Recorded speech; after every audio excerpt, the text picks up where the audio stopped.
G'day, and welcome to ComicsMATE, your mates in comics from the land down under. I'm Dean James, and today we're talking about the inevitable bait and switch that is the upcoming X-Men animated series. Disney Plus has recently released the first trailer for the continuation of the classic 90s X-Men cartoon, tentatively titled X-Men 97. And I gotta say, the trailer didn't exactly fill me with confidence. With the lazy and cheap-looking animation, which was a surprise because the studio who animated this is responsible for some of the better-looking shows to come out over the past few years, including but not limited to Legend of Korra, Star Wars Visions, and Young Justice. What wasn't a surprise was that Disney is inserting woke identity politics into another one of their shows, with the trailer featuring teasers to unpopular storylines like the Hellfire Gala and ugly women where beautiful ones used to be. But if you haven't already, please like this video to help push it out into the algorithm and subscribe so you don't miss any more of my future videos.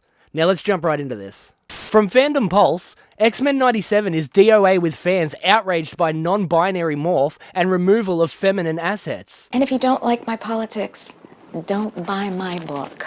Disney really can't help themselves. Of course they were going to inject woke identity politics into this. I'm more convinced than ever that they're only doing this so they can cast a dark shadow over the legacy that is the Fox X-Men series. But Dean, the X-Men has always been woke, with progressive ideas like acceptance with its anti-bigotry stories. Nice try, strawman I just made up. That's simply another of the many lies spread by the alt-left in their crusade to destroy everything in pop culture. Progressive and woke are not the same thing. Wokeness is more regressive than anything, and it represents nothing more than the most mentally unstable of the population. They need therapy, not acceptance. The X-Men was never about LGBT propaganda. It was about racism and acceptance of other cultures, but it was most certainly not about accepting degeneracy and mental illness. It took less than a day for the hype around X-Men 97 to completely die out among Marvel fans. Hearing that the beloved Fox cartoon would continue on was like dangling shiny keys in front of fans. But as with anything made for modern audiences, it was short-lived, as Disney strangled the content with its diversity and inclusion agenda. Diverse and inclusive content makes money. The idea of this classic cartoon being brought back after all these years obviously had many fans excited. But Disney did what Disney does best with this latest bait and switch, stuffing it full of woke ideology and identity politics because of course they did. It's always been easy to squeeze the X-Men's already progressive message to fit the new form of cultural Marxism that is the regressive woke facade of tolerance and acceptance. But it never was that. Not until the Alphabet Mafia infiltrated the comics industry about a decade ago. We've taken extraordinary ground over the last decade in in comics in particular. I remember just a few years ago, some of the things that are happening right now in specifically DC Comics would never have happened. Absolutely not.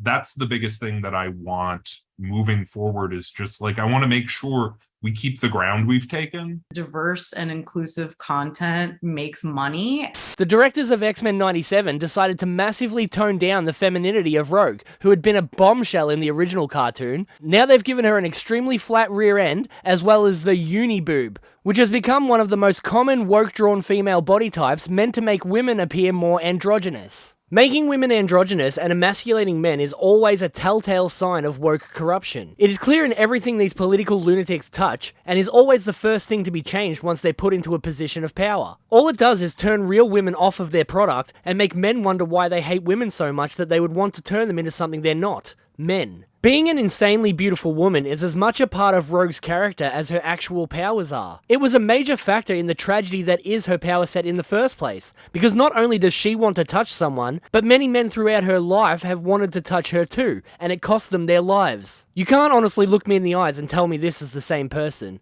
The original is clearly a beautiful woman, and the other is quite possibly a man, as some more recent rumors suggest Rogue is going to be trans in the new series. And with her thick eyebrows and bold chin, it doesn't actually seem too far-fetched. While it is sad to see Disney Marvel take this route with X-Men 97, that's not the most offensive change made for the new cartoon. Morph is being completely rewritten to be non-binary, despite being a lump of clay as a changeling in the original presentation. Disney shill accounts are already attacking fans for disliking the changes. And I'm sure attacking the fans is going to work out great for you. It worked so well in the past, isn't that right?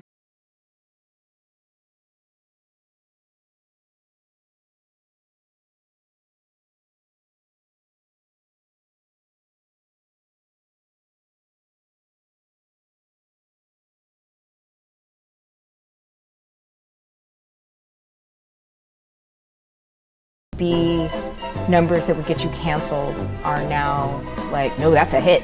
Diverse and inclusive content makes money. Marvel Comics has been pushing these LGBTQ propaganda pieces with their comics as well. First it was Iceman, one of the original X-Men who had been straight for more than 50 years of comics history, before one day being converted to a gay man, which arguably was the doing of Jean Grey, who is an Omega-level mutant and one of the most powerful telepaths in the Marvel Universe. But that's an entire different conversation. Then Kitty Pryde, who had a long-standing relationship with Colossus, has changed to be bisexual. The latest to have their sexualities changed wound up being Wolverine and Cyclops. They were made bisexual and placed into a throuple with Jean Grey. While the X-Men have other original characters who are gay or bisexual, those characters have almost been entirely discarded in the comics and film adaptations. It seems every couple of years, Marvel arbitrarily decides to make one of their more popular characters queer to pander to an audience who is not buying their comics. Unfortunately, Morph is just the latest sacrifice, although he seems to make the least sense as the show takes place in the 90s, and back then, non-binary wasn't even a thing as much as modern audiences like to argue otherwise.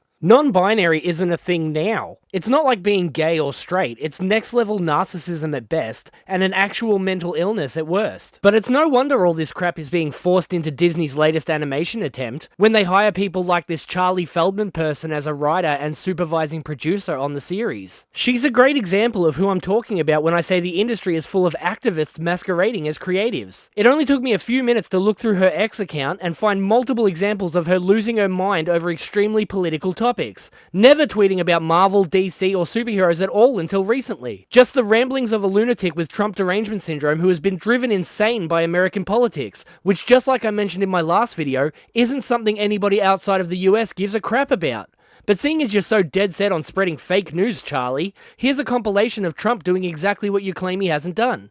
I disavowed then, I disavowed today on ABC with George Stephanopoulos, I disavowed again. Totally disavow the Ku Klux Klan. Racism is evil, and those who cause violence in its name are criminals and thugs, including the KKK, neo-Nazis, white supremacists. President Donald Trump signed a congressional joint resolution that condemns white supremacy, neo-Nazis, and other hate groups. And you had people, and I'm not talking about the neo-Nazis and the white nationalists, because they should be condemned totally. I spoke out forcefully against hatred, bigotry, and violence, and strongly condemned the neo-Nazis, the white supremacists, and the KKK. I'm not even American and I found this in less than 10 seconds. Your job is to entertain, Charlie, not lecture us because your bitch-ass sensibilities can't handle the real world. And for the record, Kyle Rittenhouse didn't murder anybody. He was justified in his self-defense against a raging mob that was in the midst of burning down a city. And on top of that, of the 3 people he shot, 2 of them were sexual predators, one being a literal pedophile, and the third was a convicted domestic abuser. Whoa, what are the odds? A quick Google search confirms all of that, but you're so deranged that you probably never even checked before you tweeted your little emotional outburst. It'd be funny if it weren't so pathetic. No, what the heck, I'll laugh anyway. And this is a person that Disney thinks should be a writer and supervisor for one of their biggest IPs? The absolute incompetence is astounding. When this inevitably fails, they will have nobody to blame but themselves. Maybe another few million subscribers leaving Disney Plus on top of the multiple bombs at the box office will finally knock some sense into them. Probably not though. Disney lacks the emotional intelligence and nuance the late great Stan Lee had to incorporate politics and messages into their stories without it being preachy and overbearing. I've always tried to do our stories so that it didn't matter if you were of the white race, the black race, the brown race, or whatever. So social issues I try to get in the background or underlaying a plot, but never to the point of letting it interfere with the story or hitting the reader over the head. They instead overtly shove it down our throats at every chance they get, and that's why I won't be watching this crappy looking cartoon. And if I do, I'll be pirating it. I deliberately left this part until the end of the video because I know I'm going to have losers in my comments crying about how I'm not a real fan, saying things like, "Have you ever even read X-Men?" And we all know they can't sit through this entire video of me proving them wrong with facts and logic. But I can guarantee I've read more X-Men than most people. X-Men were always my favorite growing up. from New X-Men, All New X-Men, Exiled, Excalibur, X-Force, and of course Chris Claremont and Jim Lee's Uncanny X-Men run. I've read them all. My bookshelves are filled with mostly nothing but X-Men, Batman, and Spawn. So if you're going to try and pull that whole "you're not a real fan" bullshit, just know I won't be replying to you because you're super predictable and not at all worthy of my time. As for the rest of you, feel free to let me know what you guys think down below. And I might even respond because I like to hear what everyone else thinks. But that's all I have for you today. My name's Dean James, your mate in comics from the land down under. If you haven't already, please like and subscribe, and I'll see you guys again tomorrow. Do